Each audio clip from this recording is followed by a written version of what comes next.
ইব্রাহিম নবী তালাশ করিয়া ডাকতে, বাবা ইসমাইলের যখন ডাকি ইসমাইল আসে না, চিনে নাই আমার বাবা। ইসমাইলের নিয়ে ঘরে গিয়া দেখে হাজেরার কান্না, সন্তানের কান্না, বহু বছরের বিরহের বেদনা, কলিজা ভরা মুহাব্বতের কান্না। ইব্রাহিম নবী চিন্তা করলেন, ভালোবাসার কারণে আবার না জানি আল্লাহ বেজার হয়ে যায়। মা হাজেরাকে হিকমতে বললেন, ইসমাইলের সাজাইয়া দাও কুরবানি করার জন্য। আরে দাওয়াতে যাব, মালিকের দাওয়াত। মা হাজেরা ভাবলেন দুনিয়ার কোন মালিকের দাওয়াত, সবাই করার কথা বলেন নাই। মা হাজেরা ইসমাইলের সুন্দরভাবে গোসল করায় সাজাইয়া যখন বাবার হাতে তুলে দিলেন, মা হাজেরা বিদায় দিয়া দরজার কিনারায় দাঁড়ানো। ইব্রাহিম নবী হাঁটেন, ইসমাইল পেছনে হাঁটতেছেন। ইসমাইল নবী যাচ্ছেন বাবার সাথে দাওয়াতে। বাবা ইব্রাহিমের হাতে যে তরবারি ছুরি আছে ইসমাইল জানে না, হাজেরাও জানে না।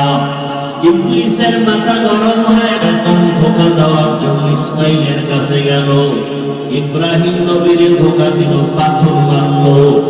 দুইজনের পাথর মারার কারণে আল্লাহ তাআলা আইন করে দিলেন কিয়ামত পর্যন্ত ইব্রাহিম আর ইসমাইল যেখানে পাথর মারছে, হাজী সাহেবদেরও পাথর মারতে হবে, না হয় হজ কবুল করা হবে না। এইভাবে করে করে যখন মিনা বাজারে চলে গেল, কোরবানি দেওয়ার জায়গা যেখানে এখন হাজী সাহেবরা কোরবানি দেয়, ওখানে নিয়া ইব্রাহিম নবী ভাবলেন আমার সন্তানটা কেমন, আল্লাহর মুহাব্বতের একটু পরীক্ষা করি। ইব্রাহিম নবী বললেন, ইন্নী আরা ফিল মানাম আন্নী আযবাহুকা ফানজুর মাযা তারা। বাবা ইসমাইল, আমি স্বপ্ন দেখলাম তোমাকে জবাই করতেছি, বলো তোমার কি মতামত। সন্তান ইসমাইল সাথে সাথে জবাব দিয়া বলল, ইয়া আবাতি ফাআল মা তুমার সাতাজিদুনি ইনশাআল্লাহু মিনাস সাবিরিন। ইসমাইল বলে, আব্বা যান, দেরি না করে স্বপ্ন তাড়াতাড়ি আপনি বাস্তবায়ন করেন, ইনশাআল্লাহ ধৈর্য ধারণকারীদের মধ্যে আমাকে পাবেন। ইতিহাসবিদরা লেখে এই কথা বলার পরে ইসমাইল একটু বিনয়ের সাথে বলতেছিল, বাবা এই কথাটা যদি একটু বাড়িতে বসে বলতে, আমার দুঃখিনী মায়ের থেকে একটু বিদায়ের সালাম জানায় আসতাম। যেই মা দুঃখিনী আমারে কত কষ্ট করে লালন পালন করেছে, দুধ নাই, পানি নাই, মা খানা নাই, জঙ্গলের ভেতরে কতদিন পর্যন্ত কষ্ট করে আমাকে লালন পালন করেছেন। আমার মার কাছ থেকে একটু বিদায়ী সালাম দিয়ে আসতে পারতাম। ও বাবা বলেন নাই, কোনো দুঃখ নাই, আপনি আমাকে জবাই করার পরে আমার রক্ত মাখে যাবা কাপড় দিয়া বাড়ি যাবে। আমার মা যদি দেখে ইসমাইল নাই, আপনার কাছে প্রশ্ন করবে, ইসমাইল কই? আমার পক্ষ থেকে আমার আম্মা জানকে সালাম জানায় দিবে, আর বলবে হাসুরের ময়দানে বাঁকা হয়ে যাবে, আব্বা যান আপনি তাড়াতাড়ি আমাকে জবাই করে আপনার চোখ দুইটা বেঁধে নেন, কারণ জবাই করার সময় যদি আপনার নজর আমার উপরে পড়ে, মায়া লাগবে, জবাই করতে পারবেন না। ও বাবা, আমার হাতে পায়ে রশি দিয়া বাঁধে, যদি জবাই করার সময় যদি আমার হাতে পায়ের নড়াচড়া আপনার শরীরের মধ্যে লেগে যায়, তাহলে বেয়াদবি হবে, আল্লাহ বেজার হয়ে যাবে। ইব্রাহিম যখন ছুরি নিয়ে রেডি, আল্লাহ কয় ছুরি খবরদার আমার ইসমাইলের একটা পশম যেন কাটে না।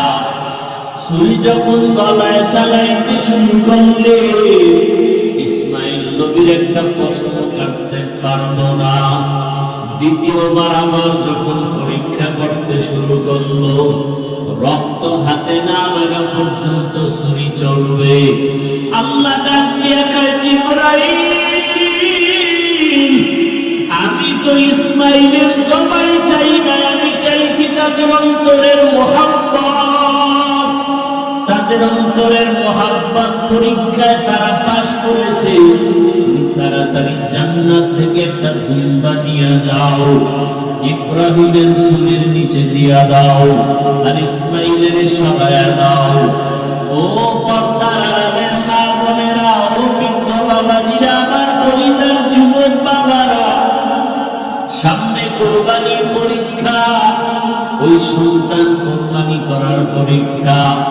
যদিও সন্তান জবাই দিবেন না, আল্লাহ আমাদেরকে পশু জবাই করার জন্য ব্যবস্থা করে দিলেন। তবে সন্তানটাকে জবাই না করলেও আল্লাহর পথে চালানোর কোরবানি তো দিতে হবে। নামাজে বাধা দেওয়া যাবে না। ও মা বাবারা, সন্তানটাকে বেপরদায় চলতে দেওয়া যাবে না। কোরআনওয়ালা বানাতে হবে। ডাক্তার, ইঞ্জিনিয়ার, প্রফেসর বানাবেন, তবে নেক আমলওয়ালা ডাক্তার বানান। কত ডাক্তার আছে নামাজ পড়ে, কত ইঞ্জিনিয়ার নামাজ পড়ে, কত র্যাব, আর্মি, পুলিশ, বিডিআরের চাকরি করে, নামাজির অভাব নাই।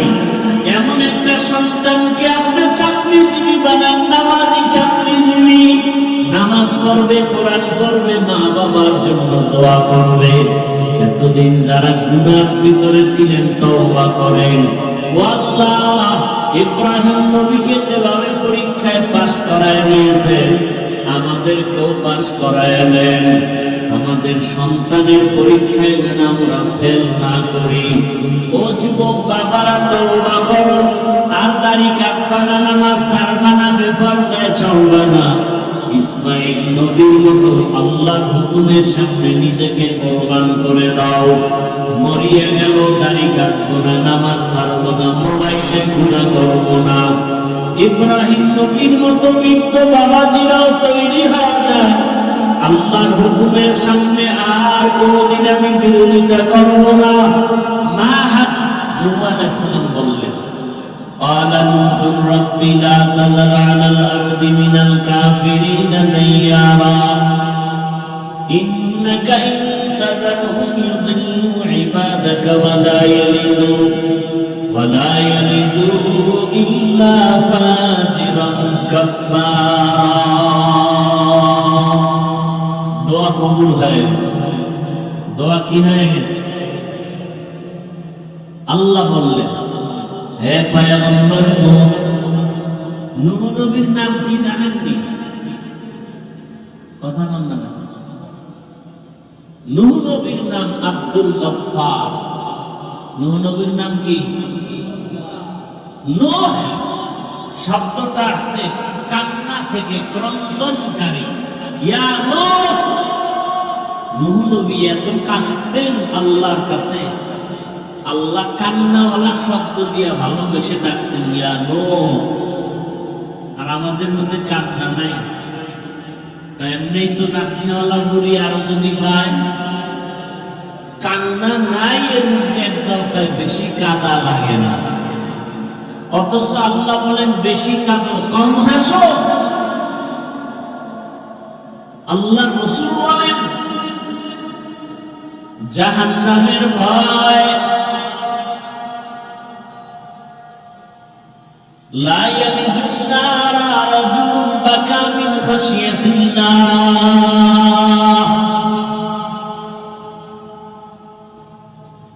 হাত্তা ইয়াউদাল লাবানু ফিদ-দার'i। জাহান্নামের আযাবের ভয়, এক ফোঁটা চোখের পানি যার চোখ থেকে বের যাবে। নবী উদাহরণ দিয়া বলেন, গাভীর ওলান থেকে দুধ বের করে, ভেতরে যেমন ঢোকানো সম্ভব না, ওই কান্নাওয়ালা বান্দা বান্দিকে জাহান্নামে দেওয়াও সম্ভব না। কান্নার দাম আছে না নাই? চোখে পানি দেখলেই দুনিয়াওয়ালার দিল গরম হয় না নরম? তাহলে আল্লাহর দয়া কি আরো কম নাকি? আল্লাহ বারবার বলে কাঁদো। নূহ আলাইহিস সালামকে আল্লাহ কান্নাওয়ালা শব্দ দিয়ে ডাকলেন, ইয়া নূহ, তোমার দোয়া কবুল হয়ে গেল। আমি গজব দিয়া দুনিয়ার সব মানুষ ধ্বংস করে দিব, তবে তুমি যাদেরকে ঈমানওয়ালা বানিয়েছো, যে 40 জন 950 বছরের দাওয়াতে কালেমাওয়ালা হলো, এদেরও কি মেরে ফেলবো? হয় না।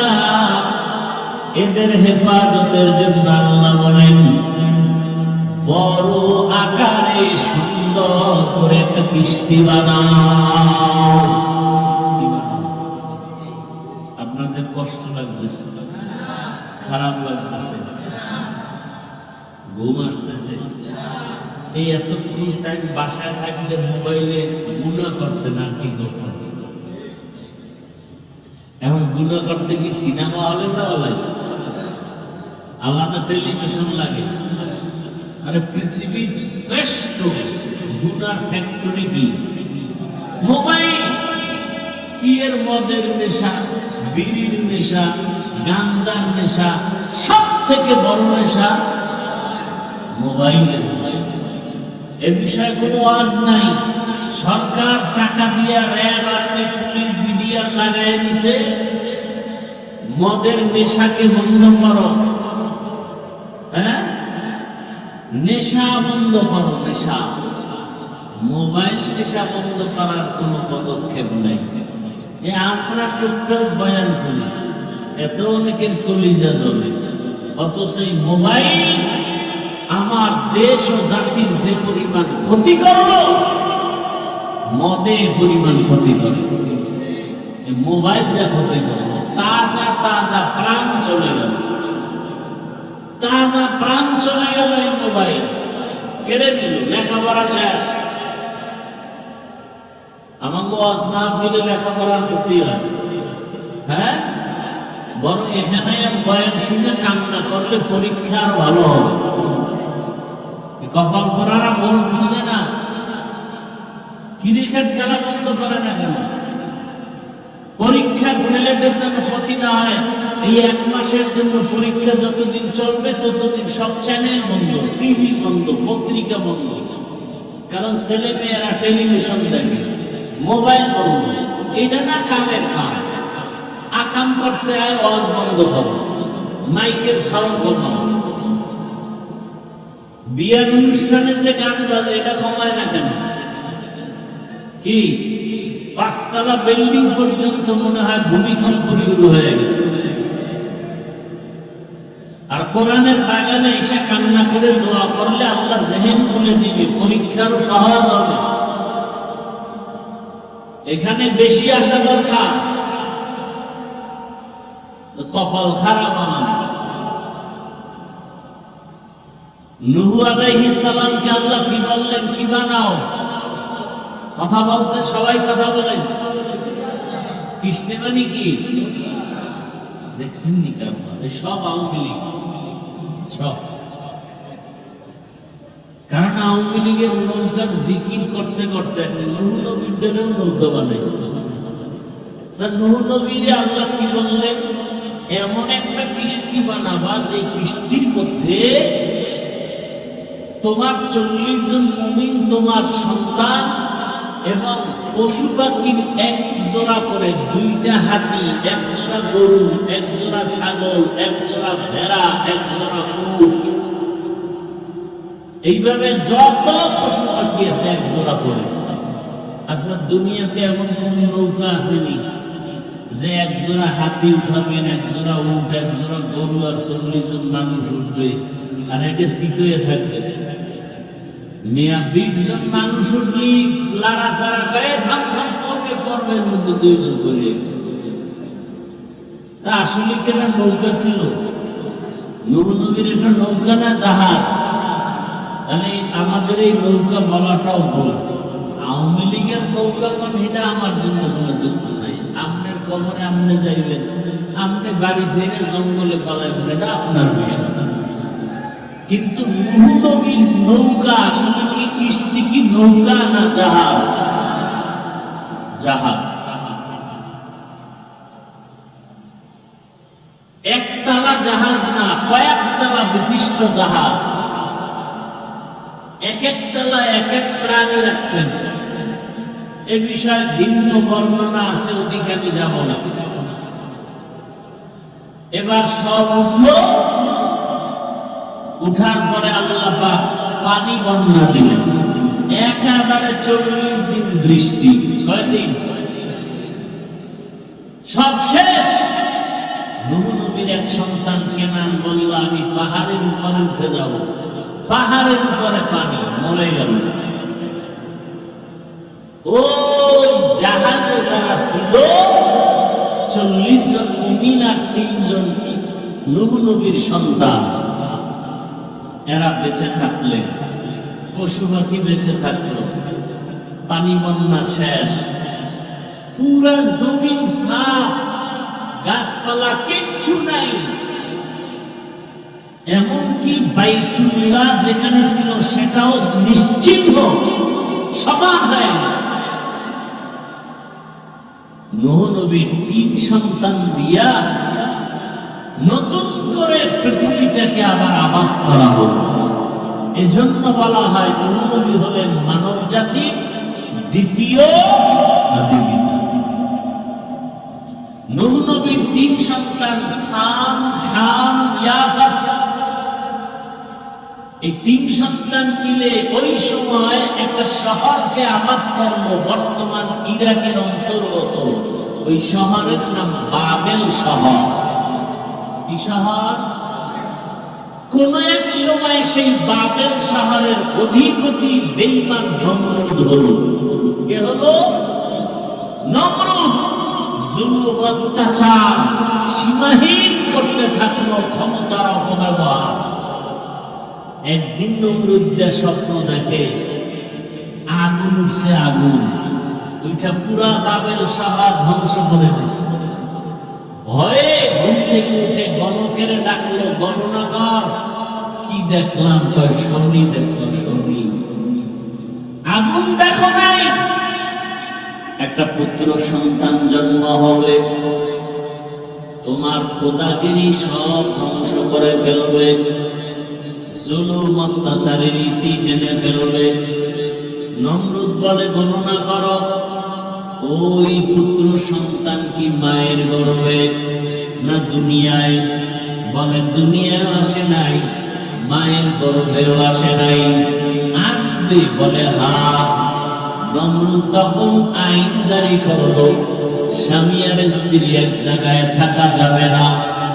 পুত্র সন্তান যদি জন্ম নেয়, সাথে সাথে তারে জবাই করে দাও, মেরে ফেলো, হত্যা করো।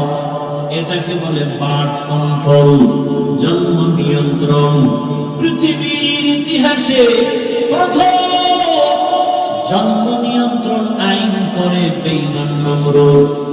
আর এই জন্ম নিয়ন্ত্রণ আইনের ডাইরেক্টর বানাই ইব্রাহিম নবীর বাবা আজরকে। জন্ম নিয়ন্ত্রণ হারাম। বলেন, জন্ম নিয়ন্ত্রণ। একটা তিল, তিল বুঝেন না? তিলের মতো ছিদ্র আছে, জায়েজ। এইটা আমাকে বয়ান করা নিষেধ, কারণ বাঙালি জাতি তো তিল পাইলে তাল বানায়। এই জন্যই তিলের যে একটা সুরত আছে জায়েজ, ওটাও বয়ান করা নিষেধ। আমবায়ান জন্ম নিয়ন্ত্রণ হারাম। জন্ম নিয়ন্ত্রণ করে কেন? 2 সমস্যার সমাধান পায় না। এই জন্য এক সমস্যা, সন্তান বেশি হলে থাকবে কই, জায়গা কম। কি? 2 নাম্বার সমস্যা, সন্তান যদি মানুষ বেড়ে যায়, খাবে কি, খানাও কম। এই 2 সমস্যা। থাকবে কই, খাবে কি। আল্লাহ বলেন, দুটোটার চাবি তো আমার হাতে। কার হাতে? লিল্লাহি মুলকুস সামাওয়াতি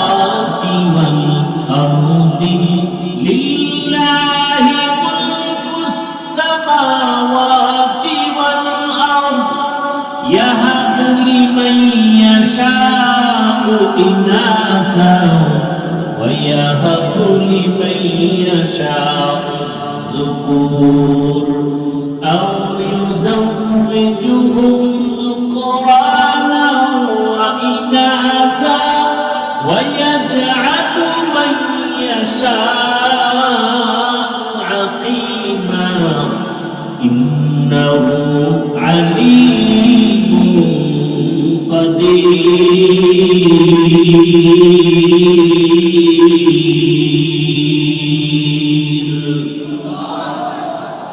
بخاء القرآن كلام الله بشر قديم قديمasti নইনো আলোচনা যেদিকে ঢুকতেছে আর একটু সময় লাগবে দিবেন সময় আল্লাহ কবুল করুন কারণ এখন তো আর সময় কি দিবেন আমার থেকে আপনারা মহাপণ্ডিত ভালো জানেন না জানলে হুজুরকে ভুল করেন কেমন কি অহংকারের সুযোগ পাইলে হুজুরেরা কি জানে আমরা সব জানি আকাম কইরা ধরা খাইলে না যাইলে বলছি এর নাম বাঙ্গাল ভাই আপনার দাওয়াত আলহামদুলিল্লাহ আপনার বাড়ি বলে নাউজুবিল্লাহ আল্লাহ তাআলা বলেন আসমান জমিনের মালিক কে সব ক্ষমতার মালিক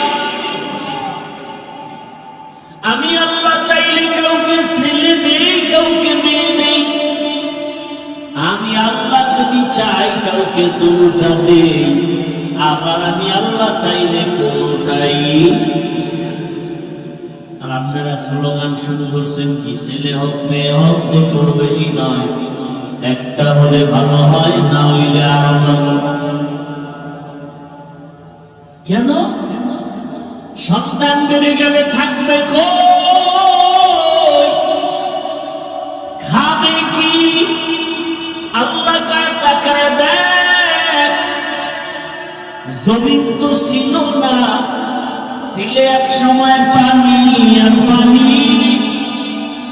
আমি আল্লাহ পদ্মা নদী চর ফালাইয়া জায়গার ব্যবস্থা করব যমুনা নদীর মাঝে চর ফেলে জায়গার ব্যবস্থা করব ওরে বাংলাদেশের মানুষ তুমি দেখো তোমার দেশে জায়গা কম 16টা বাংলাদেশ প্যাকেট করে রাখার মতো জায়গা সৌদি আরবে আছে কয়টা দেশ এরকম 16 দেশ প্যাকেট করে রাখতে পারে বাংলাদেশের মতো সৌদি আরবে জনসংখ্যা হিসাব করো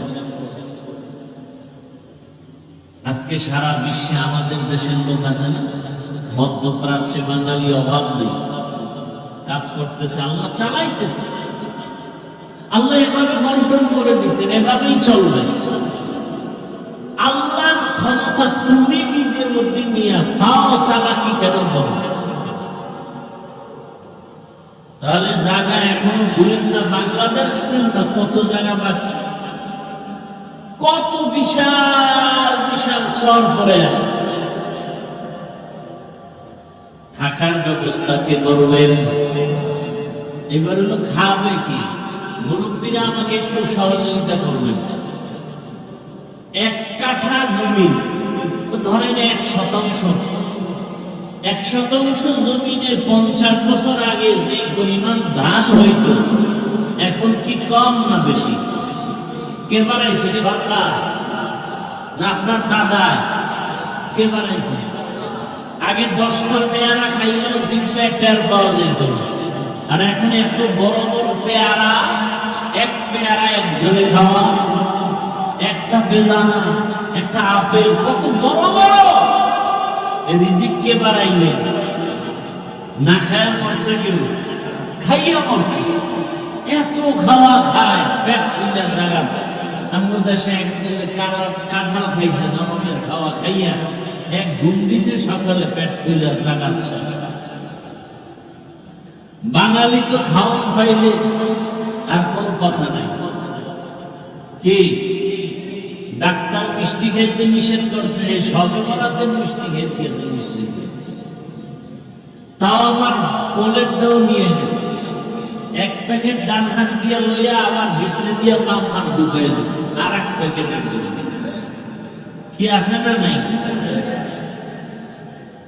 তো বাম হাত দিয়ে যখন নিতেছে, পিছন দিয়ে একজনে দেয় আমি এক প্যাকেটই পাইনি, দুইটা লয়ে টানে কেন? ও ডান পকেট ডান গুগলের লয়ে টান দিছে, টান দিছে পর দুইজনের সাথে লাগছে না, তো ঝগড়া কিলাকিলি ধূপ কিলাকিলি জেলাপি বইরা হর্তা পায়ের তো কিলাকিলি করতে করতে ধাক্কা ধাক্কি করতে করতে 1.5 ঘন্টা দেয় মসজিদে কেউ নেই, ওরা দুইজন ছাড়া।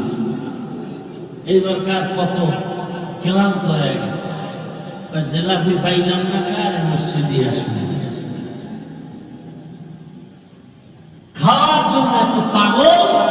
এই যত মামলা হামলা যত কিছু ঝগড়া ফাসাদে খাওয়ান আর খাওয়ান, খাইতে পারে 250 গ্রাম 1.5 কেজি টানা দেয়, বাইরে বাইরে ফেলাইছে নিজে বেশি খাওয়ার জন্য।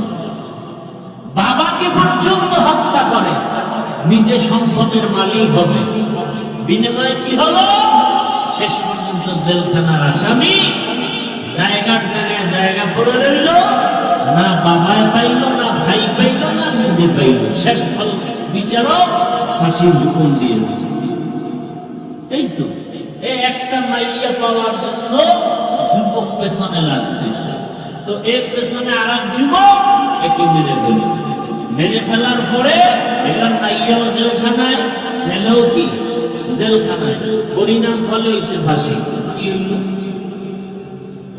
এখন কি দুনিয়া ওই আছে নাকি যে তুমি আকাম করে পার বাবা? সেই দুনিয়া আর নাই। এখন মানুষ মুরব্বীরা বলতো দেওয়ালের কান আছে, এটা এখন বাস্তব হয়ে গেছে। রাতের অন্ধকারে কি করবে? 30 বছর আগে অন্যায় করছে, এটা ধরে ফেলাইছে এখন গোয়েন্দা বিভাগের লোকেরা, একটা কুলু দিয়া ধরে ফেলছে। কি কুলু?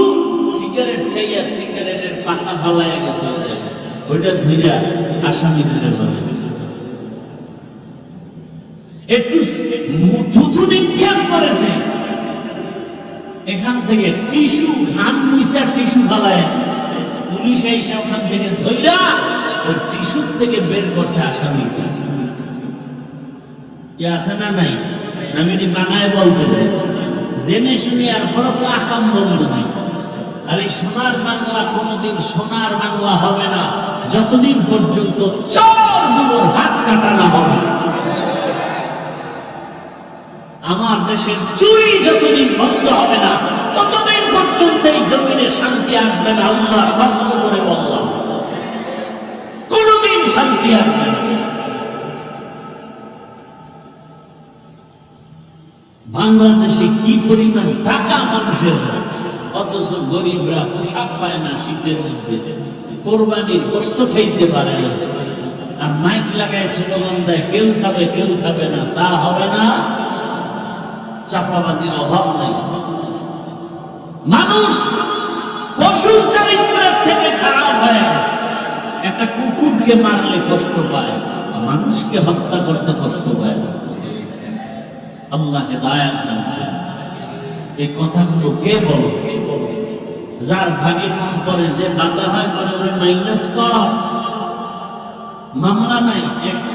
কি বলবো, কোন দিকের কথা কোন দিকে যায়। একজন বড় উপরস্থ কইতেছে একজন, আরে ম্যাডাম মার্ডার করে আমি, আমার কাছে কোনো মামলা নাই, সব সাইজ করে ফেলেছে। আফসোস, বড় আফসোস, নিরপরাধ এখনো জেলখানায়, আর মার্ডারের আসামি পারবে না। কথা ঠিক না?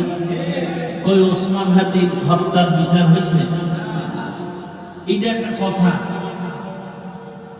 ধামাধাম ধরে দুই একটা সাইজ করলে পুরো দেশ ঠান্ডা হয়ে যায়। সৌদি আরবে এত চুরি নেই কেন? স্বর্ণের দোকান খুললে নামাজে যায়, পুলিশ পাহারা দিতেছে, ঘুরতেছে, কোন চোরের সাহসী হয় না ওখানে যাওয়া। আর আমগো কাজের মহিলা মালিকের কি নাকের সামনে নিয়ে কি কইরা ঘরের সব লয়ে গেছে। ঢাকাতে ঘটনা অহরহ ঘটতেছে।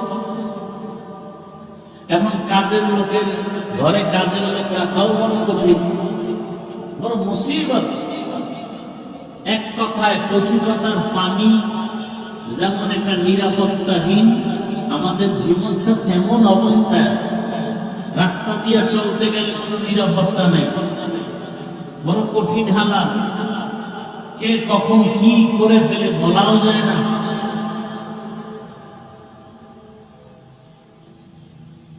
তো কোন কথার থেকে কত দূর আসলাম মনে নেই। নূহ আলাইহিস সালামের দ্বারা ওই বাবেল শহরে নমরুদ, মনে আছে না? স্বপ্ন দেখা ইব্রাহিম নামের সন্তান আসবে, এটা আসতে দেওয়া হবে। ডাইরেক্টর বানাইলো কারে? নমরুদ, ইব্রাহিম নবীর বাবা আজর। আল্লাহ সিদ্ধান্ত কি ডাইরেক্টরের ঘরে ইব্রাহিম আসলো। তো আসলো, অনেক বড় ঘটনা।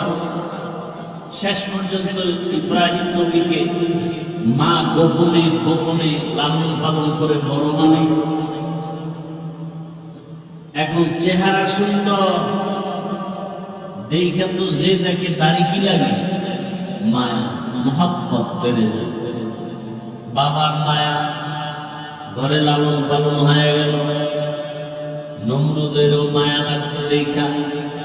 যখন ইব্রাহিম আল্লাহর পথে দাওয়াত দেয়, ইব্রাহিম নবী বাবারে বললেন, আতাত্তাখিযু আসনামান আলিহা, ও বাবা, নিজের হাতে মূর্তি বানাইয়া তোমরা তারে খোদা মানো, এটা কেমন কথা?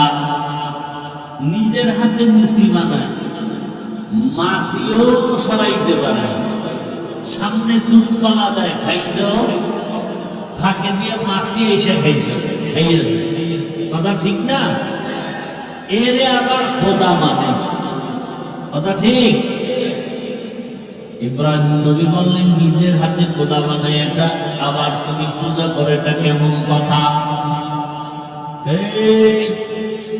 বাপের চেয়ে বেশি বুঝিস না। এবার অনেক ঘটনা আপনারা শুনছেন ওলামায়ে কেরামদের জবানে। সর্বশেষ ইব্রাহিম নবীর আল্লাহর দাওয়াত শুনিয়া নমরুদ পর্যন্ত ফাবুহিতাল্লাযী কাফার। ইব্রাহিম নবী প্রশ্ন করে, নমরুদ জবাব দিতে ব্যর্থ হয়ে গেল। যখন যুক্তি দিয়ে আগাইতে পারে না, তখন জুলুম করা শুরু করে। তখন কি করে? জুলুম, মেরে ফেলো, ওর বাড়ি আগুন জ্বালাও, এটা হলো জালেমের কাজ। যুক্তিতে আগাইতে পারে না, জুলুম করে এখন নিজে বড় হবে। নমরুদ এবার ডাক দিল, ও আজর, ইব্রাহিম রে আগুনের মধ্যে জ্বালায়া দাও, ওরে বুঝায় দেখো আমাদের মূর্তি পূজার বিরুদ্ধে কথা বলে, এটা মানা যায় না। বুঝানোর পরে দেখে না ইব্রাহিমকে বুঝানো যায় না। ফাইনাল সিদ্ধান্ত, ইব্রাহিমকে আগুনের মধ্যে জ্বালায়া পুড়িয়া পালাও। আল্লাহ কয় না, আমি আল্লাহ যাকে বাঁচায় রাখবো তাকে কেউ মারতে পারবে? সম্ভব না। আল্লাহ যাকে দুনিয়াতে পাঠাবেন, কোন জন্ম নিয়ন্ত্রণের আইন আর ঔষধ তাকে ফিরায় রাখতে পারবে না। আল্লাহ সিদ্ধান্ত, ইব্রাহিম নবীর জন্য এবার আগুন সাজানো হলো। বিশাল এরিয়া নিয়ে আগুনের মধ্যে ফালাইবে, কিন্তু আগুনের তো বিশাল তাপমাত্রা, এত বড় এরিয়ায় কাছে যাওয়া যায় না। এবার চরক গাছ আনছে, চরক গাছের চরখার মতো ঘুরাইয়া রশি দিয়া বেঁধে ইব্রাহিম নবীর আগুনের মধ্যে ফেলবে, কিন্তু ফেলতে পারে না। এবার নমরুদ বলে, আমার অবস্থা খারাপ, ইব্রাহিমের আগুনে ফেলা যায় না কেন? সবাই রশি ধরে টানো, ইব্রাহিমের বাইদা তারপরে ফালাও। বাধা হলো, টানা হলো, হাজার হাজার মানুষ ফেলতে পারে না। নমরুদ তওবা করবে করবে ভাব, এবার ইবলিস এসে হাজির হয়ে গেল। ডাক দিয়ে কয়, নমরুদ এত কেন পেরেশান? যত আকামে বুদ্ধি দেওয়া দরকার মিসকল দিবি, হাজির হয়ে যাব। ইব্রাহিমরে ফালাইতে পারবি না, কারণ আল্লাহর নবী ইব্রাহিম লক্ষ লক্ষ ফেরেশতা ইব্রাহিমের ধরে রাখছে, আগুনের মধ্যে ফেলা যাবে না। যদি এই মুহূর্তে ফেলতে চাও, ইব্রাহিমকে উলঙ্গ করতে হবে, তাহলে রহমতের ফেরেশতা ভেঙে যাবে। কোন কোন ঐতিহাসিকরা লেখছেন, যদি এখন ইব্রাহিমের সামনে উলঙ্গ নাচ গান করাইতে পারো, তাহলে রহমতের ফেরেশতা চলে যাবে, ইব্রাহিমকে আগুনে ফেলা সহজ হয়ে যাবে। তাই করা হলো। ইব্রাহিমকে যখন আগুনে ফেলা হলো, আল্লাহ তাআলা আগুনকে নোটিশ জারি করলেন, কুল্লুনা ইয়া নারু কুনি বারদান ওয়া সালামান আলা ইব্রাহিম কে লুতুফে ফেশরা ইজহারে কর বাখলিল আসনারে না গুলজারে কর। ইব্রাহিম নবী আগুনকে আল্লাহ বলেন শান্তিদায়ক, ঠান্ডা হয়ে যাও। মুফাসসিরিনে কেরাম বলেন, শুধু ওই আগুন না, ওই টাইমে দুনিয়াতে যত আগুন ছিল সব আগুন ঠান্ডা হয়ে গেল। সব আগুন নবী আরামে বসে আছেন, আগুনের মধ্যে একটা পশমও জ্বলে না। নমরুদের চান্দি গরম, জ্বালাও না কেন? কয়, আমি যার গোলাম তুমিও তার গোলাম। তুমি আমাকে বলো একবার জ্বালাও, আর আমার মালিক বলে খবরদার ইব্রাহিমের একটা পশম জানো না। দীর্ঘদিন আগুনে থাকলেন, ইব্রাহিম নবী বের হয়ে আসলেন। চাচাতো ভাই একজন নবী, আর তার বিবি বিশ্ব সুন্দরী সারা, একে নিয়ে বা কয় না, এই দেশে আর থাকা যাবে না, সিরিয়ায় হিজরত। এইবার ওই যে খুতবায় আয়াত করছিলাম, এই আয়াতে হিজরতের কথা বলা হচ্ছে। ইব্রাহিম নবী বলেন, ইন্নী যাহিবু ইলা রাব্বি সায়াহদিন, আমি আমার রবের দিকে হিজরতের জন্য রেডি হয়ে গেলাম। আমার রব আমার জন্য কল্যাণের পথ রাস্তা বের করে দেখায় দিবে। বিবি বিশ্ব সুন্দরী সারাকে নিয়ে রওয়ানা সিরিয়ার জমিনে, মিশরের উপর দিয়ে যেতে হবে। মিশরের বাদশা বড় জালেম। যখন শুনছে বিশ্ব সুন্দরী, গোয়েন্দা বিভাগের লোকেরা বলল, বিশ্ব সুন্দরী সারা আসছে, ইব্রাহিমের স্ত্রী, বলে আটক করো। আটক কইরা স্ত্রীকে নিয়ে গেল বাদশার রাজমহলে, রাজপ্রাসাদে। পৃথিবীতে মুসলমানকে ধ্বংস করা যতটা উপকরণ আছে, এর মধ্যে সব থেকে বড় উপকরণ হলো বেপরদা। কি বেপরদা? অর্ধুলঙ্গ উলঙ্গ নারীদের নাচ গান, বাবাদের চলাফেরা, এতে মুমিনের ঈমান ধ্বংস হয়ে যায়। আল্লাহ হেদায়েত দান করেন। পর্দার ওয়াজি তো নাই, পর্দার ওয়াজ করবে কি? আমি যদি বেপর্দায় মহিলাগুলি একসাথে এক টেবিলে বসি, তাহলে পর্দার ওয়াজ কি আমার জবানে আসবে? কথা বলেন, আসবে? আমি মাওলানা, আমি মুফতি, আমি মুহাদ্দিস, আমি বড় হুজুর, আমি যদি মহিলাদেরকে বেপর্দায় এক টেবিলে বসাই, তাহলে আমার জবানে কোনদিন পর্দার বয়ান আসবে? আর আমার জবানে পর্দার বয়ান হলেও উম্মতের লাভ হবে না, কোনদিন লাভ নারীর বেপরদা আমাদের ধ্বংসের কারণ। আল্লাহ হেদায়েত দান করুন। ওই উত্তরবঙ্গে একবার দেখছিলাম মহিলা মসজিদে উঠে বক্তব্য দিতেছে, কমিশনার না চেয়ারম্যান কাজ পাওয়া পারে না, হুজুরকে নামাই দিয়ে সে নামাজটা পড়ায় দেয়। এমন অবস্থা, বড় কঠিন হালাত। তবে এটা ইতিহাস লেখা থাকবে যে বাংলাদেশের প্রধানমন্ত্রী কি এখন, এটা একটা ইতিহাসের পাতায় লেখা থাকবে না?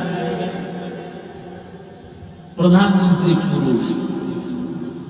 কারণ রাসূলের সহিহ হাদিস, যেই দেশে বারবার নারী ক্ষমতার প্রধান হবে, তসবিহ ছিঁড়ে গেলে যেমন একটার পর একটা দানা পড়তে থাকে, আসমান থেকে এরকম গজব একটার পর একটা আসতেই থাকে। আল্লাহ আমার দেশকে হেফাজত করে, আমার জাতিকে হেফাজত করে। ভাইরা আমার, এবার ওই জালেম সুন্দরীকে নিছে। ইব্রাহিম নবী তো নবী মানুষ, আল্লাহওয়ালা মানুষ, আল্লাহর পেয়ারা বান্দারা বেশি একটু সরল হয়, মনের মধ্যে পেশ কম, চুপচাপ বসে আছে। নিয়ে গেল গোয়েন্দা বিভাগের লোকেরা জুলুম করে বিবিরে। আল্লাহকে, আল্লাহ গো আমার বিবিরে নিয়ে গেল জালেম, কি করি, উপায় কি আমার? আল্লাহ ইব্রাহিম এখানে বসে থাক, অন্তর চক্ষু খুলে দিলাম, ওই জালেম যা করবে তুই এখানে বসে দেখবি। সুন্দরী রমণী দেখে ওই জালেম যখন হাত বাড়াইছে, সাথে সাথে হাত পাকা হয়ে গেছে। এভাবে 3 বার, আমি সংক্ষেপ করে যাচ্ছি। শেষ পর্যন্ত জিগায়ে তোমার ভিতরে এমন কি পাওয়ার যে আমি ব্যর্থ হয়ে গেলাম 3 বার, জবান বন্ধ। এবার বলে আমার মধ্যে কোনো পাওয়ার নাই, তবে এতটুকু বলা যায় আমি আল্লাহ প্যারা নবীর একজন স্ত্রী। কে সে নবী? বলে ইব্রাহিম নবী। তাই নাকি? বলে হ্যাঁ। এবার 2-3 বার আকাম কইরা যখন দেখে ব্যর্থ, এবার দিল নরম করে ইব্রাহিম নবীকে আনলেন, সম্মান করলেন। আর সন্তানাদি কি আছে ইব্রাহিম নবী? কোনো সন্তান নাই, বুড়া বয়স। এবার হাজেরা ছিলেন খাদেমা, তাকে ইব্রাহিম নবীর খেদমতের জন্য দিলেন। মা সারা মতামত নিয়ে এক পর্যায়ে বিবাহ হয়ে গেল। আল্লাহর কাছে ইব্রাহিম নবী নেককার সন্তানের দোয়া করলেন, রব্বি হাবলি মিনাস সালিহিন। কে দোয়া করলেন? ইব্রাহিম নবী। ও সন্তানের মা বাবারা, সন্তান মা বাবার কথা শুনে না আল্লাহর কাছে কয়েকদিন দোয়া করছে। সন্তান দুনিয়াতে ভালো আশা করার জন্য ভালো মা ঘরে আনা দরকার ছিল। আপনি তো ভালো মা আনছেন না ডানা কাটা বলে নিয়ে আসেন? ভালো একটা মা ঘরে আনার পরে ওই মা বেপরদা করে না, বেগানার নজর লাগায় না, আল্লাহর কাছে দোয়া করে, স্বামীও দোয়া করে। আল্লাহর কাছে যারা দোয়া করবে নেককার সন্তানের জন্য আল্লাহ তাকে সন্তান দিবেন। 10টা সন্তান হলে কি লাভ হবে যদি মা বাবার অবাধ্য হয়?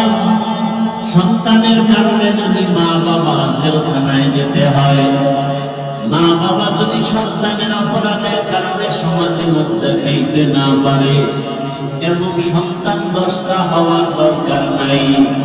ইজ্জত বাঁচানোর জন্য এক সন্তান যথেষ্ট।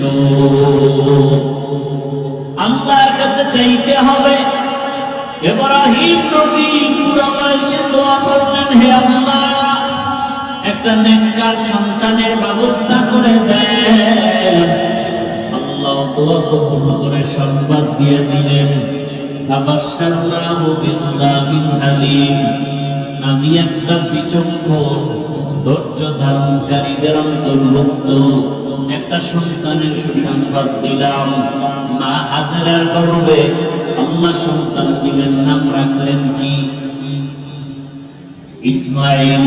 ইব্রাহিম নবীর এই প্রথম সন্তান ইসমাইল, এরপরের সন্তান ইসহাক, ইসহাক নবীর সন্তান ইয়াকুব, ইয়াকুব নবীর সন্তান ইউসুফ আলাইহিস সালাম। কথা বুঝেননি? ইসমাইল নবীর বংশে কোনো নবী নাই, অথচ ইসহাকের বংশে নবী নবী নবী। কিন্তু ইসমাইলের বংশে আল্লাহ এক নবী পাঠাইলেন, আখিরি জামানার পয়গম্বর। এবার বুড়া বয়সে সন্তান পাইয়া ইব্রাহিম নবী খুশি নাকি বেজার? খুশি এমন মায়া, বুড়া বয়সের সন্তানের প্রতি বড় মায়া। কিন্তু আমার আল্লাহর কঠিন পরীক্ষা। ও ইব্রাহিম, সন্তানের মায়ায় পড়িয়া আমার মায়া থেকে দূরে সরলে হবে না। বুঝতেছি তুমি কিন্তু দূরে যাইতেছো। পরীক্ষা শুরু হয়ে গেল। যেখানে বাইতুল্লাহ ওখানে ঘর নাই, জঙ্গল। নূহ নবীর প্লাবনে কিচ্ছু নাই, বাইতুল্লাহ সব শেষ। এখন আছে গাছপালা, জঙ্গল, পানি নাই, পশু পাখি নাই। ইব্রাহিম নবীকে বললেন, তোমার স্ত্রী হাজেরা ইসমাইলের নিয়ে ওখানে নির্বাসনে দাও। কেন কেন নাই? আল্লাহ অর্ডার করেছেন। কেন কেন নাই? নবী বলেন আলহামদুলিল্লাহ, আল্লাহ এটা বলছেন, মেনে নিলাম। বুঝে আসো না আসো, বর্তমান দুনিয়াতে এমন কিছু আল্লাহর বান্দা আছে যারা যুক্তিতে না মিললে মানতে চায় না। আছে না নাই? এদের পরিণাম ফল নাস্তিকতার দ্বারা যাবে আবদ্ধ হয়ে যায়। আল্লাহর হুকুম আছে পরীক্ষা। সন্তানের বিবি নিয়ে মক্কার ওই জঙ্গলে হাজির। সাফা মারওয়া পাহাড়ের পাশে মক্কা নগরী, বাইতুল্লাহ দেখা যায় না, কিন্তু এখানে বাইতুল্লাহ। আল্লাহর সিদ্ধান্ত, এই ইসমাইলের ইব্রাহিমকে দিয়ে বাইতুল্লাহ নতুন ভাবে নির্মাণ করাবেন। ওখানে রাইখা বিবি আর সন্তান ইসমাইল শিশু কিছু পানি দিয়া ইব্রাহিম নবী উটের পিঠে রওনা। যখন যাইতেছেন ইসমাইলের শোয়াইয়া মা হাজেরা একটা দৌড় দিছেন, গিয়া ডাক দিয়া কয়, স্বামী ও আল্লাহর পয়গম্বর, এই জঙ্গলের ভিতরে আমাদের যে রাখিয়া যাইতেছেন, আপনি কোথায় যান? ইব্রাহিম নবীর কোন আওয়াজ নাই। এই মুহূর্তে কিছু বললো আল্লাহর হুকুমের বাইরে চলে যাবে। নিজের থেকে কিছু বলা যায় না। কেমন কঠিন পরীক্ষা চিন্তা করেন। বুড়া বয়সের সন্তান। এবার মা হাজেরা বলে, আমাদের রাখিয়া কই যান? বাড়ি। ইশারায় বলে, হ্যাঁ বাড়ি যাই। সিরিয়ার জমিন বাড়ি। বাড়িতে যাইতেছি। আমাদেরকে রাখতেছেন কেন? আপনার কোন মনের আশা পূরণের জন্য। ইব্রাহিম নবীর জবাব নাই। সর্বশেষ মা হাজেরা ডাক দিয়ে বলেন, ও পয়গম্বর, আল্লাহর হুকুম এই জন্যই কি রাখেন? আল্লাহর আদেশ। ইব্রাহিম নবী বললেন, হ্যাঁ আমার আল্লাহর আদেশ। এই কথা শোনা মাত্র হাজেরা আলাইহিস সালাম চোখের পানি ছাড়লেন আর বললেন, ও পয়গম্বর, আমার আল্লাহ যদি আদেশ করে থাকে, আমার কোনো দাবি নাই, আপনি আমাদের জন্য দোয়া করিয়েন। ইসমাইলের মাঝে মাঝে আইসা দেখবে আমি হাজেরার খবর নেওয়ার প্রয়োজন নাই। এখানে পশু পাখি থাকে না, পানিও নাই, যতটুকু পানি আছে শেষ হয়ে যাবে দুই একদিনের মধ্যে। আমি হাজেরার খবর নেওয়ার প্রয়োজন নাই। আপনার এই বয়সের সন্তান ইসমাইলের মাঝে মাঝে এসে একটু কলিজা বলে দেখে যায়, খবর নিয়েন। এবার এই কথা বইলা মা হাজেরা আল্লাহ স্বর্ণপন্ন হলেন, ও আল্লাহ এই গহীন জঙ্গল, মানুষ নাই, পশু পাখি নাই, ও আল্লাহ মেহেরবানি করে আপনি আমাদের সব আরামের ব্যবস্থা করে দিয়েন, ইজ্জতের সাথে আপনার হুকুম পালনের ব্যবস্থা করে দিয়েন। ইব্রাহিম নবী পাহাড়ের উপর উঠিয়া নিচে নাইমা আড়াল হয়ে গেলেন। ওখানে নামার পরে সন্তানেরও দেখা যায় না, হাজেরাকেও দেখা যায় না। নবী ইব্রাহিম হাত উঁচু করে মালিকের দরবারে দোয়া করলেন, রব্বানা ইন্নী আসকানতু মিন যুররিয়্যাতি বিওয়াদিন গায়রি জি যারইন ইনদা বাইতিকাল মুহাররাম রব্বানা লিয়ুকিমুস সালাতা ফাজআল আফইদাতাম মিনান নাসি তাহজি ইলাইহিম ওয়ারযুকহুম মিনাস সামারাত। আল্লাহর কাছে ইব্রাহিম নবী দোয়া করতে থাকলেন, ও আমার রব, আমার এই বয়সে আমার কলিজা ভরা পায়া সন্তান ইসমাঈল,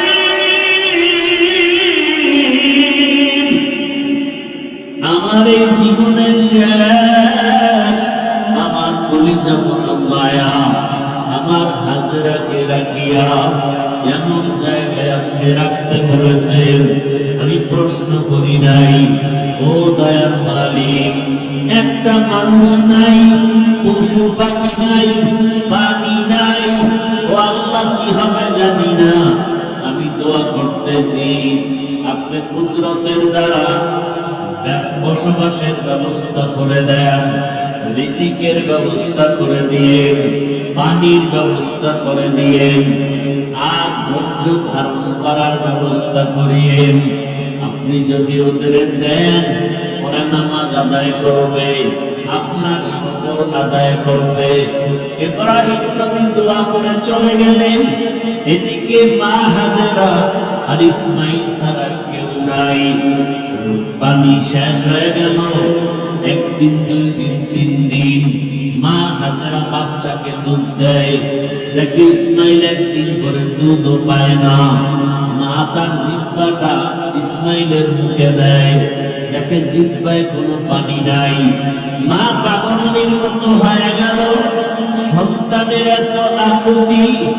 মা না খাইয়াও চায় আমার সন্তান যেন কষ্ট না পায়। একটা মায়ের অন্তরে, বাবার অন্তরে সন্তানের কি মায়া। ও পর্দার মা বোনেরা, কই তোমার মা, কই তোমার বাবা?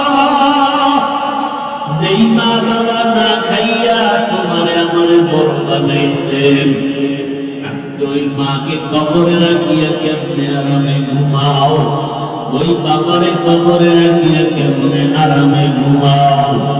ওরে অনেকের সন্তান বিদেশ, মা এই যে কোরবানি আসতেছে, ওই সন্তানের চিন্তায় মা এক টুকরা গোশত মুখে দেয় না, সবাই রে গোশত পাকাইয়া খাওয়ায়, কিন্তু মায়ের অন্তরে বড় ব্যথা, বড় দুঃখ।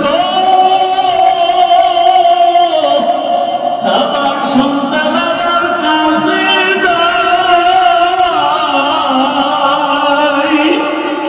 আমার সন্তানটারে কাছে পাইলে আমি কলিজা মরে খাওয়াইতাম। ওই সন্তানটারে দূরে রাইখা মা ভালো খানা মুখে দিতে পারে না। ও আমার যুবক বাবারা, আজকে যাদের মা বাবা বেঁচে আছে, এখনো ওই রক্ত হারাই না। মা বাবা হারাইয়া গেলে আর পাইবা না রে সন্তান। ওই মা বাবা তোমার জীবনের বড় ছায়া, দোয়া দিও। ওরে বাবার সাথে যদি কখনো অন্যায় করো, দোয়া চাইও। বাবার কাছে গিয়া বলিও, বাবা আমারে মাফ করে দাও। ওরে বাবার কাছে যদি ক্ষমা চাইতে পারো, বাবার চোখের পানি ধরে রাখতে পারবে না। মায়ের কাছে গিয়া ক্ষমা চাইও, মায়ের কষ্ট দিও না রে বাবা। ওই মা বাবার চোখের পানি আর সে আজকে চলে যাবে। ও যুবকেরা, এই বয়সে মায়ের কত কাঁদাইছো, বাবারে কত কাঁদাইছো। এখনো সময় আছে, পায়ে হাত রেখে বলি তওবা করো আর গুনাহ ছাড়ো। মা বাবার দোয়া নিয়ে সামনে আগাও। মায়ের কলিজা ফেটে যায়, ইসমাইলের মুখে পানি নাই, দুধও নাই, জিভটা যায় শুকায় যায়। মা হাজেরা পাগলের মতো ডানে তাকায় বামে তাকায়, হঠাৎ তাকায় দেখে সাফা পাহাড়ে পানির মতো দেখা যায়।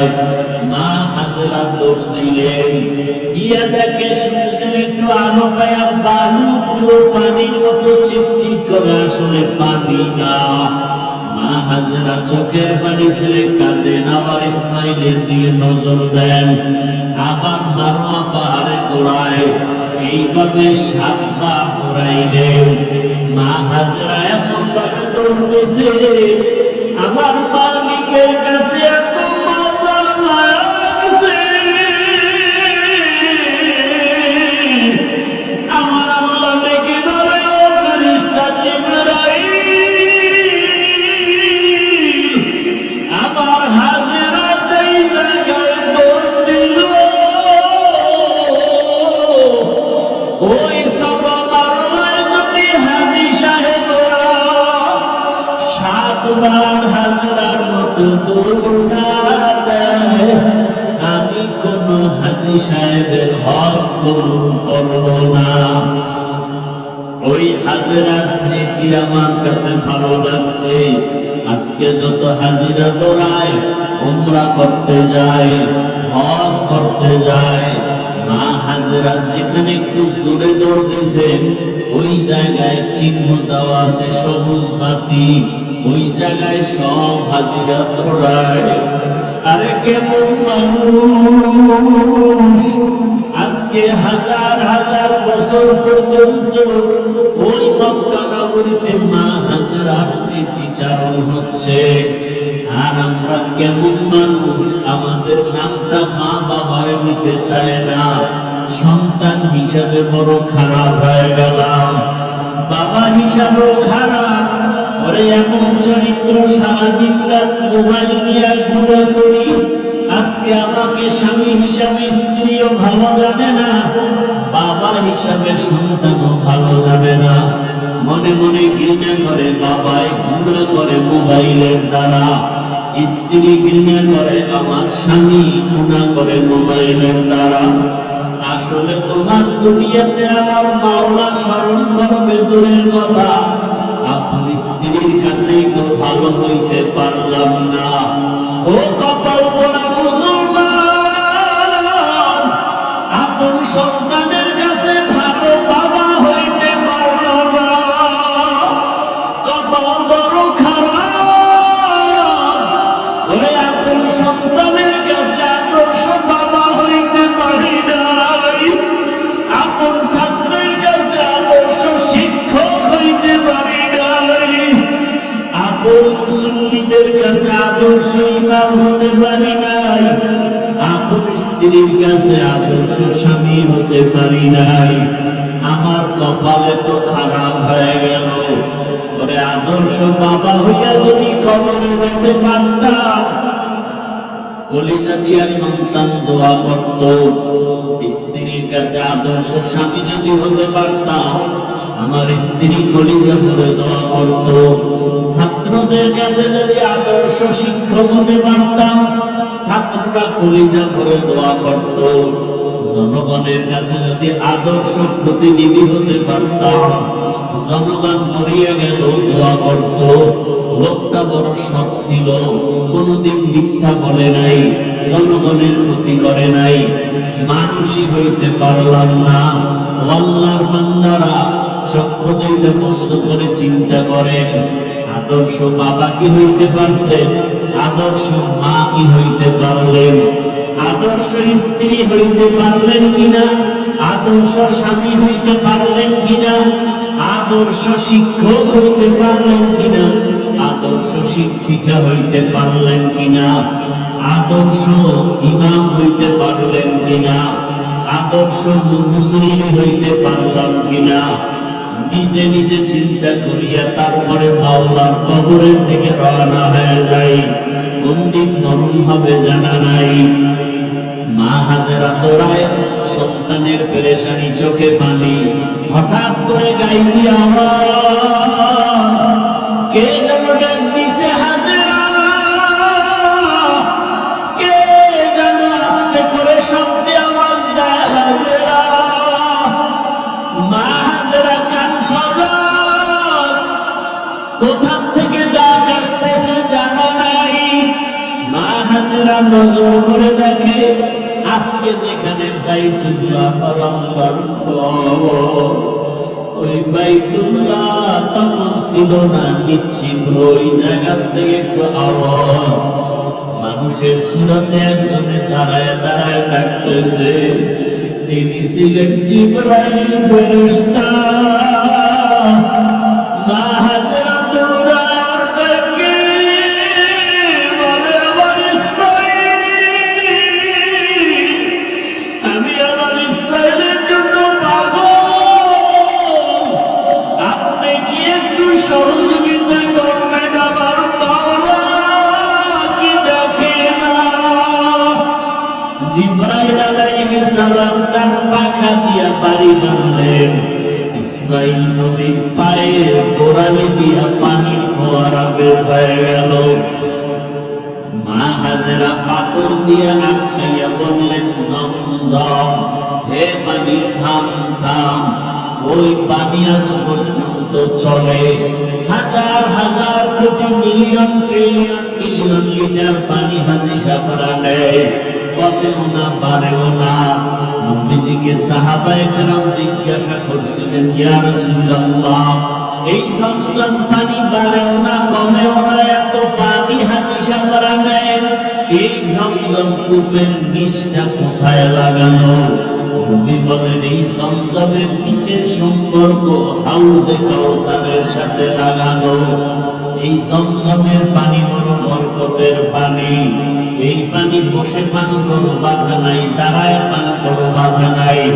যে কোনো রোগের নিয়তে পান করো আর দোয়া করো, আল্লাহুম্মা ইন্না নাসআলুকা ইলমান নাফিআ ওয়া রিজকান ওয়াসিআ ওয়া শিফাআন মিন কুল্লি দা। পানি পান করলে মানুষের পিপাসা নিবারণ হয়, ক্ষুধা নিবারণ হয় না। জমজম পানি এমন বরকতের পানি, যেই পানি পান করলে শরীরের পিপাসা, পেটের ক্ষুধাও নিবারণ হয়ে যায়, শরীরের শক্তি পর্যন্ত বেড়ে যায়, দুর্বলতা কেটে যায়। এমন বরকতের পানি ইসমাইল নবীর কারণে আল্লাহ দান করলেন। মা হাজেরা পানি পান করলেন, বাচ্চাকেও পান করালেন, ক্ষুধা নিবারণ হয়ে গেল। ইসমাইল নবী আস্তে আস্তে বড় হইতে হইতে, কেউ বলে 14 বছর, কেউ বলেন 15 বছর বয়স যখন হয়, ইব্রাহিম নবীর উপরে আমার পরীক্ষা। স্বপ্ন দেখায়, ইব্রাহিম, তোমার আদরের বস্তু আমার রাস্তায় কোরবানি করো। এইভাবে ইব্রাহিম নবী 3 দিন স্বপ্ন দেখলেন, 100 উট কোরবানি করলেন। সর্বশেষ যখন একই স্বপ্ন দেখলেন, ইব্রাহিম নবী বুঝতে পারলেন, আমার কলিজার আপন ইসমাইল ছাড়া কেউ নাই। আল্লাহর হুকুম আসছে তাকে জবাই করার জন্য। আর দেরি নাই, এবার সুরিয়া রশিনিয়া ইসমাইলের জবাই করার জন্য রওনা বাইতুল্লাহর কাছে। বহুদিন পরে ইসমাইলের এলাকায় এসে দেখে যে এলাকায় মানুষ নাই, জঙ্গল, ওই এলাকায় এখন মানুষের বসবাস বাড়ি ঘর, মানুষ ফসলাদি করতেছে। ইসমাইল মাঠে খেলাধুলা করে, নবী তো চিনতে পারেন না, দেখে অন্য বাচ্চারাও খেলে। ইব্রাহিম নবী ডাক দিয়ে কয়, ও আমার এলাকার মানুষ, তোমরা জানো নি এখানে ইসমাইল নামের একটা সন্তান আছে, মায়ের ঘরে থাকে? বলে হ্যাঁ। ওর ঘরটা কোথায়? বলে ওই কিনারায়। ইব্রাহিম নবী চলে গেলেন, গিয়া দেখে ঘরের মধ্যে ইসমাইল নাই, খেলতেছে। ইব্রাহিম নবী তালাশ করিয়া ডাকতে, বাবায়া ইসমাইলের যখন ডাকি ইসমাইল আসে না, চিনে নাই আমার বাবা। ইসমাইলের নিয়ে ঘরে গিয়া দেখে হাজেরার কান্না, সন্তানের কান্না, বহু বছরের বিরহের বেদনা, কলিজা ভরা মোহাব্বতের কান্না। ইব্রাহিম নবী চিন্তা করলেন, ভালোবাসার কারণে আবার না জানি আল্লাহ বেজার হয়ে যায়। মা হাজেরাকে হিকমতে বললেন, ইসমাইলের সাজাইয়া দাও কুরবানি করার জন্য। আরে দাওয়াতে যাব, মালিকের দাওয়াত। মা হাজেরা ভাবলেন দুনিয়ার কোন মালিকের দাওয়াত, জবাই করার কথা বলেন নাই। মা হাজেরা ইসমাইলের সুন্দরভাবে গোসল করে সাজাইয়া যখন বাবার হাতে তুলে দিলেন, মা হাজেরা বিদায় দিয়া দরজার কিনারায় দাঁড়ানো। ইব্রাহিম নবী হাঁটেন, ইসমাইল পেছনে হাঁটতেছেন। ইসমাইল নবী যাচ্ছেন বাবার সাথে দাওয়াতে। বাবা ইব্রাহিমের হাতে যে তরবারি ছুরি আছে ইসমাইল জানে না, হাজেরাও জানে না। ইবলিসের মাথা গরম হয়ে এখন ধোঁকা দেওয়ার জন্য ইসমাইলের কাছে গেল। ইব্রাহিম নবীরে ধোঁকা দিল, পাথর মারল। দুইজনে পাথর মারার কারণে আল্লাহ তাআলা আইন করে দিলেন কিয়ামত পর্যন্ত ইব্রাহিম আর ইসমাইল যেখানে পাথর মারছে, হাজী সাহেবদেরও পাথর মারতে হবে, না হয় হজ কবুল করা হবে না। এইভাবে করে করে যখন মিনা বাজারে চলে গেল, কোরবানি দেওয়ার জায়গা যেখানে এখন হাজী সাহেবরা কোরবানি দেয়, ওখানে নিয়ে ইব্রাহিম নবী ভাবলেন আমার সন্তানটা কেমন, আল্লাহর মহব্বতের একটু পরীক্ষা করি। ইব্রাহিম নবী বললেন, ইন্নী আরা ফিল মানাম আন্নী আযবাহুকা ফানজুর মাযা তারা। ও বাবা ইসমাইল, আমি স্বপ্ন দেখলাম তোমাকে জবাই করতেছি, বলো তোমার কি মতামত? সন্তান ইসমাইল সাথে সাথে জবাব দিয়ে বলল, ইয়া আবাতি ফাআল মা তুমার সাতাজিদুনি ইনশাআল্লাহু মিনাস সাবিরিন।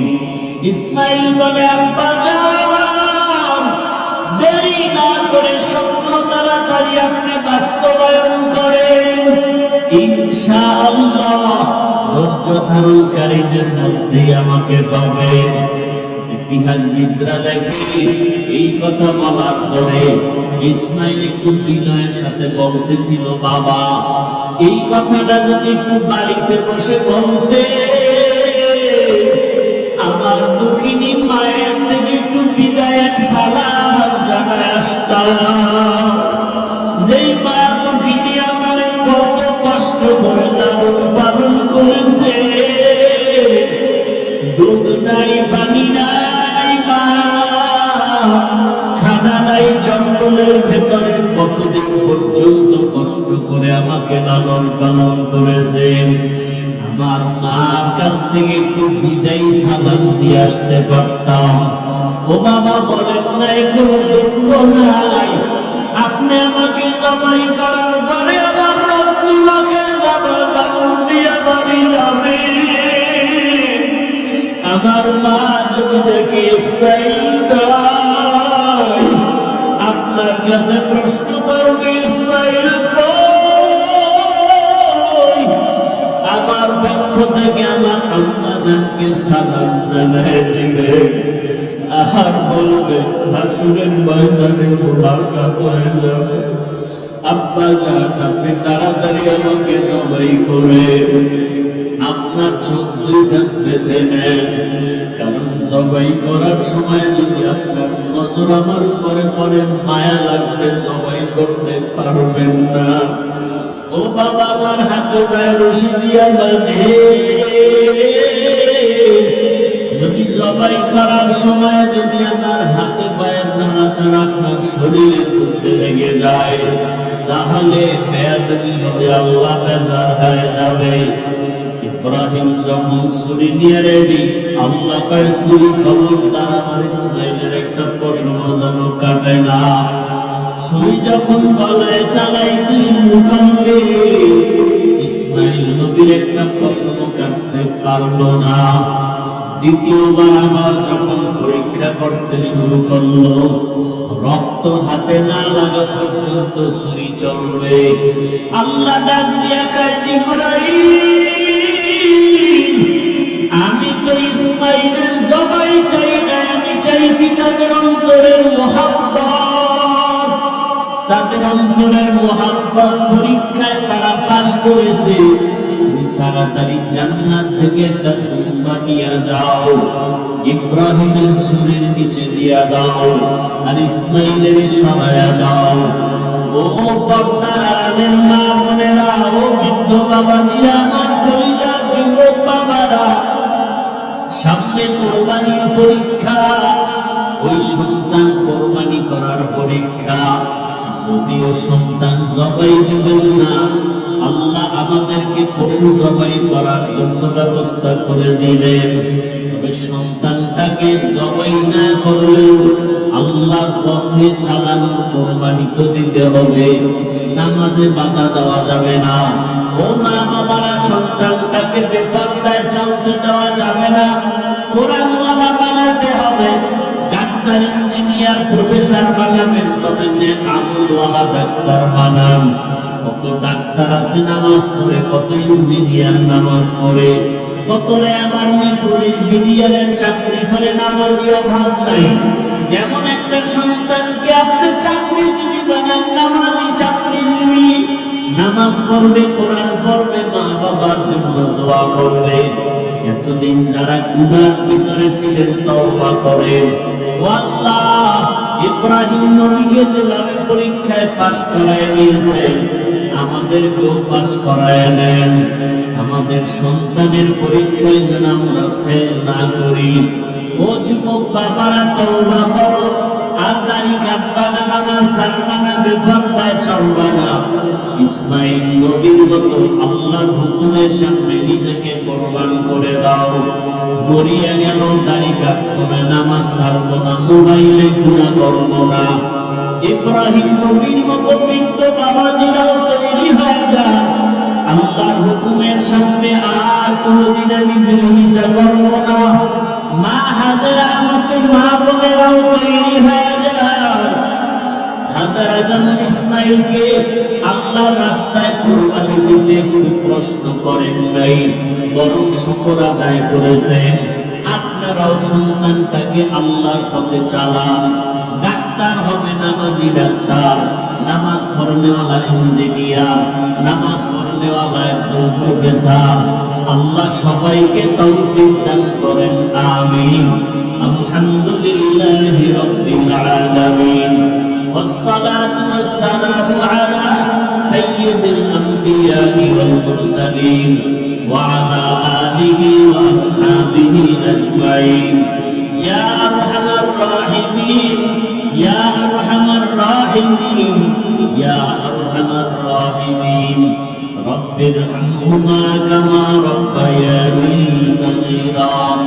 اللهم إنك عفو كريم تحب العفو فاعف عنا. اللهم إنا نسألك رضاك والجنة ونعوذ بك من سخطك والنار.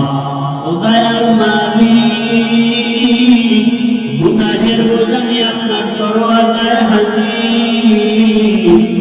আয় আল্লাহ তাআলা, আমরা সবাই গুনাহগার। আমাদের গুনাহমুক্ত জীবন দান করেন, আমাদের নেক আমল কবুল করে নেন। আয় আল্লাহ, হাতের গুনাহ, জবানের গুনাহ, চোখের গুনাহ, অন্তরের গুনাহ মাফ করে দেন, মোবাইলের গুনাহ থেকে হেফাজত করেন আল্লাহ, জাহান্নামের ভয়ান্তরে ঢুকায় দেন।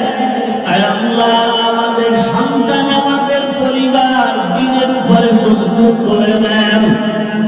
আমার গুনার কারণে আমার স্ত্রী আপনার পথে নাই, আমার গুনার কারণে সন্তান হেদায়েতের পথে নাই, আমার গুনার কারণে আমার আত্মীয় স্বজন হেদায়েতের পথে নাই, আমার গুনার কারণে আমার ছাত্ররা হেদায়েতের লাইনে নাই। আর আল্লাহ, গুনার কারণে তিনটা পাথর চোখে পানি নাই। আয় আল্লাহ, কুদরতের নজর দিয়ে দেখি এই মজলিসে কার চোখে পানি, কে গুনার কারণে কাঁদে, কে বাবাকে হারায় কাঁদে, কে মাকে হারায় কাঁদে। ও আল্লাহ, কে জানি বাইতুল্লাহ ধরার জন্য কাঁদে, কে যেন নবীর রওজায় সালাম দেওয়ার জন্য কাঁদে। আপনার কত আশিকেরা বাইতুল্লাহ ধরে ধরে লাব্বাইকের আওয়াজ দেয়। আয় আল্লাহ, কত আশিকরা নবীর রওজায় গিয়ে সালাম জানায়। ওরে কত মুহাব্বতের বন্ধুরা গিয়া মেসেজ দিছে, হাফিজ ভাই, আমরা মদিনার রওজায় নবীর কাছে সালাম দিয়েছি। কেউ বাইতুল্লাহ গিয়ে বলে, ভাইজান, আমরা বাইতুল্লাহ লাব্বাইকের আওয়াজ দিয়েছি। ও আল্লাহ, আমাদেরকে কি দিবা না? আয় আল্লাহ, বাইতুল্লাহ ধইরা কি লাব্বাইক বলার ব্যবস্থা করে দিবা না? রাসূলের রওজায় গিয়ে সালাম দিতে বারবার মনে চায়। আয় আল্লাহ, যারা গেছে, যারা যাবে, সবাইকে হজ্জে মাবরুর নসিব করে। হাতের গুনাহ, জবানের গুনাহ, চোখের গুনাহ, অন্তরের গুনাহ, কানের গুনাহ থেকে হজকে কবুল করে নেন। আয় আল্লাহ, যারা যেতে পারি না, আয় আল্লাহ, কুদরতের দ্বারা ব্যবস্থা করে দেন। ঘুমের মধ্যে রাসূলের সাথে মুলাকাত করায় দেন। সর্বাবস্থায় ওযুর সাথে থাকার তৌফিক দান করেন। ওযু অবস্থায় ঘুমানোর তৌফিক দান করেন। আয় আল্লাহ, দরুদের আমল করতে করতে ঘুমানোর তৌফিক দান করেন। জিকিরের আমল করতে করতে ঘুমানোর তৌফিক দান করেন। 5 ওয়াক্ত নামাজ বা জামাত আদায়ের তৌফিক দান করেন। আয় আল্লাহ, মাদ্রাসা মসজিদ কবুল করে নেন। আয় আল্লাহ, উস্তাদ, ছাত্র কমিটি, মুহিদ্দিন, মুতাআল্লিমদের কবুল করে নেন। আয় আল্লাহ, অনেক ঋণের বোঝা মাথায়, কুদরতের দ্বারা ঋণ আদায়ের ব্যবস্থা করে দেন। সুন্নাতওয়ালা জীবন দান করেন। আয় আল্লাহ, গুনাহমুক্ত জীবন দান করেন। আমার মুরব্বী মা বাবা সবাইকে কবুল করে নেন। আমার কলিজার যুবকদের দ্বীনের খাদেম বানায় দেন। আয় আল্লাহ, সারা দুনিয়াবাসীকে মাফ করে দেন। আয় আল্লাহ, প্রবাসে যারা হেফাজত করেন, বাংলাদেশ শান্তির দেশ বানায় দেন। ইসলামের জন্য, দেশের জন্য যারা জীবন দিল, মাফ করে দেন। এখনো যারা চেষ্টা করে, কবুল করে নেন। আয় আল্লাহ, ইসলামের ব্যানার নিয়ে যারা মানুষকে ধোঁকা দেয়, তাদের থেকে আমাদের ঈমান আমল হেফাজত করেন। বাতিলের মোকাবেলায় বিজয় দান করেন।